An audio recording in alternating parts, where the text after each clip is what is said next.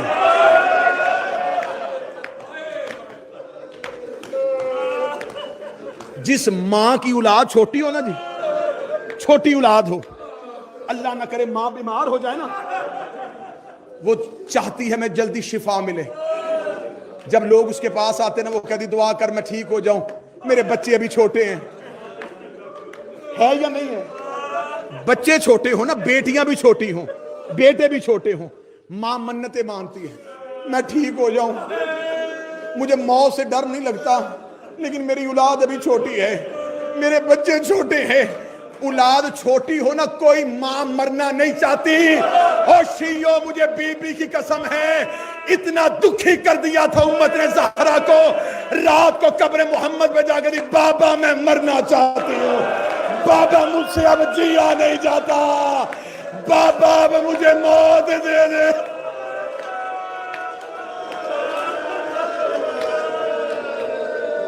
بابا میں مرنا چاہتی ہوں. کیسے کریں ہم ان کی عزت جنہوں نے دربار سے زخمی کر کے بھیجا محمد کی بیٹی. ڈر ڈر کے بندے مصائب پڑھتے ہیں. بس تمہیں آج تک کتنا سنایا گیا, دروازہ جل گیا. لے آؤ قرآن میرے سر پہ رکھو. علی کے گھر کے چاروں طرف لکڑیاں رکھی گئی تھی.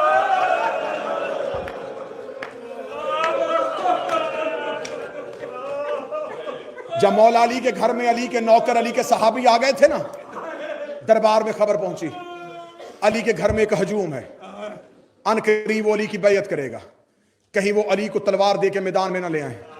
اگر علی آ گیا, ہم نے اسے بدر میں لڑتا دیکھا ہے, ہم نے اسے احد میں کاٹتا ہوا دیکھا ہے, اگر ان صحابہ نے علی کو کہہ دیا کہ ہم تیری بیعت کرتے ہیں, یہ ہم سے حکومت چھین لے گا, مدینے پہ بھی موت کا بازار گرم ہو جائے گا. انہیں خبر تھی کہ نبی وصیت بھی کر کے گئے ہیں, علی تلوار نکالے گا بھی نہیں.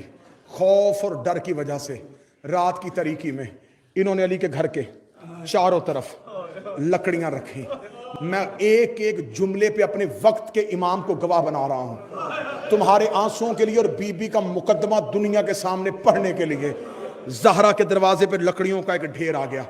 عبد الرحمن ابن عوف لکڑیاں لگا رہا تھا, خالد بن ولید ہاتھ میں مشل جلا کے کھڑا تھا.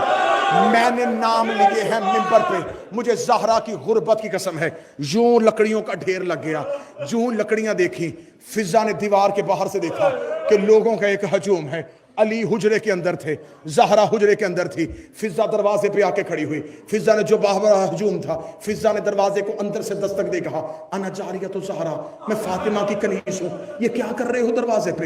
تمہیں نہیں خبر یہ محمد کی بیٹی کا گھر ہے؟ تمہیں نہیں خبر یہ وحی کے مالکوں کا گھر ہے؟ تمہیں نہیں خبر یہ قرآن کے وارثوں کا گھر ہے؟ باہر سے آواز آئی علی کو باہر بھیج ورنہ ابھی تھوڑی دیر بعد گھر کو آگ لگ جائے گی. فضا کی آوازیں مصروف فی جمع القرآن, علی قرآن جمع کرنے میں مصروف ہیں. علی نے قسم کھائی ہوئی ہے جب تک قرآن کو جوڑیں گے نہیں, علی اپنے کاندھے پہ ابا نہیں رکھیں گے. انہوں نے کہا علی کو کہ باہر آ, اور جو علی کے ساتھ صحابی ہیں انہیں بھی باہر بھیج ورنہ ہم گھر کو آگ لگا دیں گے. آگ لگنے کی آواز اونچی ہوئی. بی بی فاطمہ نے تسبیح مصلی پہ رکھی, بی بی دیواروں کے سہارے لے کے بی بی چلتی چلتی دروازے پہ آئی. بی بی نے دروازے پہ آ کے ہاتھ رکھ کے کہا پہلے میری کنیز, میں ایک ایک لفظ پڑھ رہا ہوں جو تاریخ میں ہے. بی بی نے کہا پہلے میری کنیز فضا بول رہی تھی سنو انا فاطمہ بنت محمد, اب میں خود فاطمہ بول رہی ہوں. میرے دروازے پہ اونچا نہ بولو میری زینب ڈر گئی ہے, میرے دروازے پہ اونچا نہ بولو میری بیٹیاں ڈر گئی ہیں. میرے دروازے پہ میں اتنا شور سننے کی عادی نہیں ہوں. اس دروازے پہ محمد بھی آہستہ قرآن پڑھتا تھا, اس دروازے پہ جبریل بھی درود پڑھ کے رکتا تھا. میرے دروازے پہ زیادہ شور نہ کرنا. انہوں نے کہا تو علی کو باہر بھیج. بی بی کی آواز آئی میں تھوڑی دیر بعد علی کو کہتی ہوں, علی دربار میں آئے گا, تم سے بیٹھ کے حکومت کے مسئلوں پہ بات بھی کر لے گا, لیکن میرے دروازے پہ شور نہ کرو. باہر سے ایک ہی آواز آئی ہم ابھی علی کو لے کے جائیں گے. بی بی زہرا کی آواز آئی پھر علی بھی تنہا نہیں ہے, میں حجت خدا کی محافظہ بن کے کھڑی ہوں. میری زندگی میں اس گھر سے علی کو کوئی نہیں نکال سکتا. غلط پڑھوں بی بی کا مجرم بنوں. ایک ملعون نے دروازے کو ٹانگ ماری, چلتا ہوا دروازہ زہرا کے اوپر آیا. بی بی نے دیوار پہ ہاتھ رکھے, آواز آئی زینب بابے سے کہے میرا موسم شہید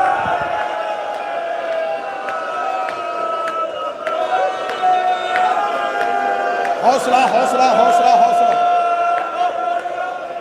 شہادت نہیں، صرف دروازہ پڑھنے لگا، صرف دروازہ. 2 یا 3 منٹ اور سننا.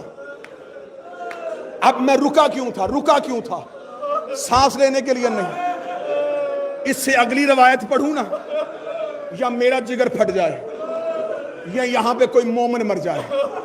اب میں یہ معافی مانگ کے کیسے گزرے میں نہیں پڑھ سکتا.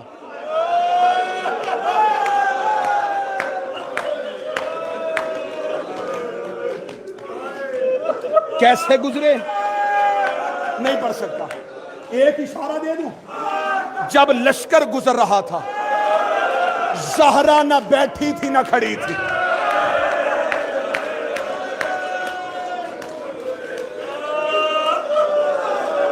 ہجوم علی کے گھر کے اندر آیا.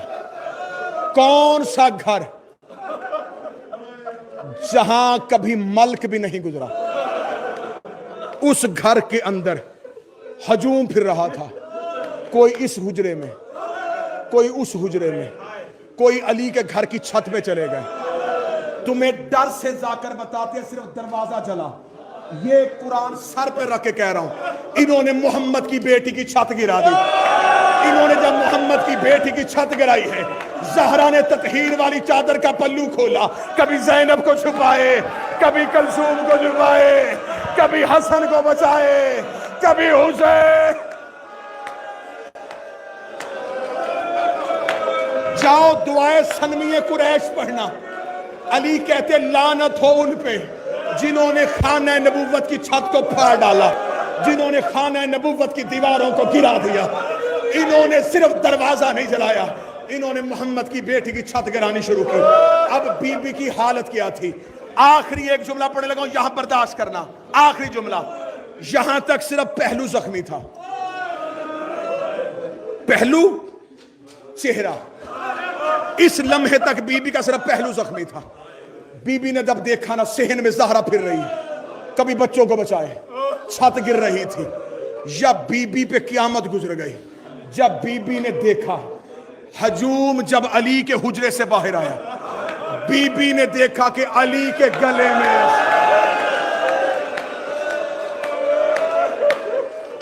حوصلہ حوصلہ حوصلہ. اب کوئی سید بیٹھا ایک جملے کے لیے، جو زہرا کی اولاد بیٹھے ماتمی، مجھے ایک جملہ معاف کر دینا. میں نے دروازہ چپ کر کے پڑھ دیا تھا، اب یہاں مجھے جملہ معاف کر دینا. ساری زندگی علماء اور ذاکرین اور خطبہ نے تمہیں بتایا کہ بی بی دائیں ہاتھ سے تسبیح نہیں پڑھتی تھی. ان کے سروں پہ قرآن رکھ کے پوچھو، پہلو بایاں زخمی تھا. تسبیح دائیں ہاتھ سے کیوں نہیں پڑھتی تھی؟ بایاں ہاتھ بائیں پہلو پہ تھا. دائیں ہاتھ سے تسبیح کیوں نہیں پڑھ سکی؟ اس سے آگے نہ میں پڑھ سکوں گا نہ تم برداشت کرو گے. میں نہ شہادت پڑھوں گا نہ جنازہ، نہ کفن پڑھوں گا نہ جنت البقیع کی قبر. یہاں تک جملہ برداشت کر لینا. جب بی بی نے دیکھا نا کہ علی کے گلے میں ایک ہجوم نے رسی ڈالی ہوئی ہے اور یہ علی کو کھینچ کے لے کے آ رہے ہیں، زہرا کو زینب بھول گئی، زہرا کو کلثوم بھول گئی. بی بی علی کے پیچھے دوڑی. بی بی نے علی کی ابا میں ہاتھ رکھا، ایک ملعون نے تلوار کا دستہ نکالا، اس نے زہرا کے ہاتھ میں تلوار ماری. بی بی کی آواز آئی، یا علی میری انگلیاں شہید